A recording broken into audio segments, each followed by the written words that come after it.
নমস্কার সবাইকে। সবাই কেমন আছেন?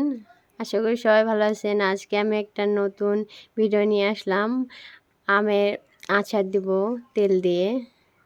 তো প্রথমে আমি তেলটাকে ভালো করে গরম করে শুকনা মরিচ এবং পাঁচফোড়নটা দিয়ে নেব।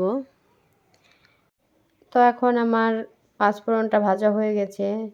এরপর আমি আমগুলো ছেড়ে দেব। আমগুলোকে আমি আগে থেকে একটু শুকিয়ে রাখছিলাম। শুকিয়ে না নিলে পরে আমগুলো ভালোভাবে রান্নাটা হয় না, ভাজাটা ভালো হয় না। এরপরে এর মধ্যে আমি একটু পরিমাণ মতো লবণ দিয়ে দেব। দেখুন, আর অনেকক্ষণ ধরেই যতক্ষণ না লাল লাল হচ্ছে আমটাকে ভাজতে হবে। আমটাকে আমরা যত বেশি ভাজবো আমটা তত বেশি দিন রাখা যাবে।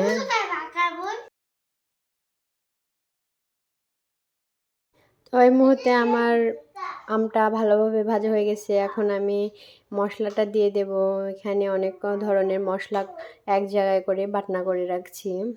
এখন একটু ভালোভাবে নেড়ে নেব যেন মশলাটা না পুড়ে যায়, সেভাবে একটু নেড়ে ছেড়ে নামিয়ে নেব, তাহলেই রেডি।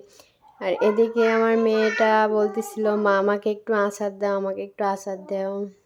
তো গরম না নামাইলে কীভাবে দেবো? গাইজ, আমার আমটা হয়ে গেছে, আচারটা দেওয়া হয়ে গেছে, নামিয়ে ফেলছি। তো আমার ভিডিওটা ভালো লাগলে সবাই ভালোবেসে পাশে থাকবেন।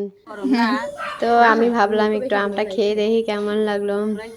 তো দারুণ ছিল, একটু টক টক, আর তেলের আচার তো একটু টকই হয়। সবাইকে অনেক অনেক ধন্যবাদ। Tata, bye bye.